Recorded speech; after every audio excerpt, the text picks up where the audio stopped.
Hi folks, welcome to today's Look with Luke.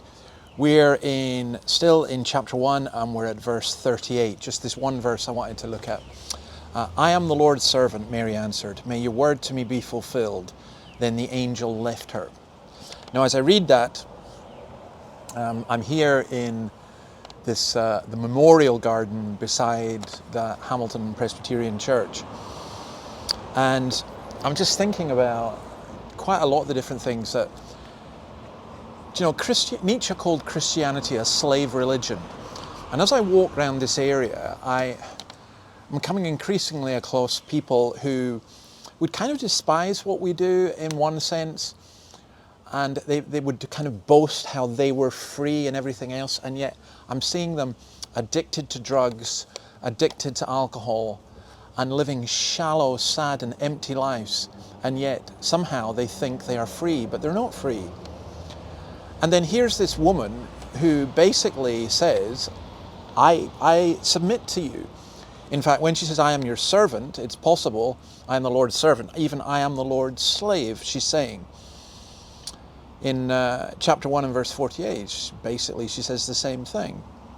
Even on my servants, Acts 2:18, this is on the day of Pentecost, both men and women, I will pour out my spirit in those days, and they will prophesy. The trouble we have is that we usually associate the idea of slavery with forced subjection, involuntary service, and harsh treatment. But Mary's reaction is the very opposite. It's the idea, I think she's a young girl who knew her Bible, and I think it's the idea of the servant or the slave from Isaiah. Now, I don't have time to read all these passages, but Isaiah 42, Isaiah 49, Isaiah 50, Isaiah 52. Behold the servant of the Lord.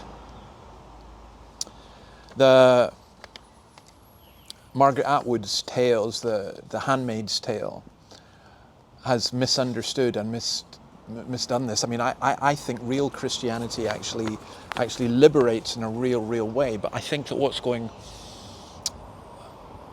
when Atwood does The Handmaid's Tale and the TV series that follows, the idea is that somehow being religious causes you to be in subjection. And I think it often can do. It depends on the religion. Sometimes it even depends on the version of Christianity.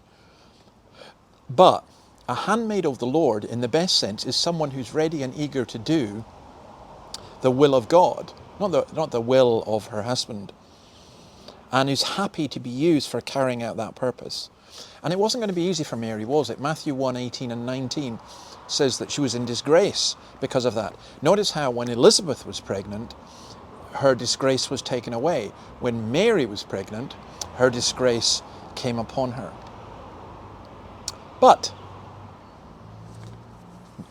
maybe it could even have been worse. Maybe she could have been physically punished. But she was prepared to make a complete surrender to the Lord, which is why she's such an example of faith. She placed herself, her body, her soul, everything about her, at the disposal of the God who loved her and who was, through this pregnancy, giving her a great blessing.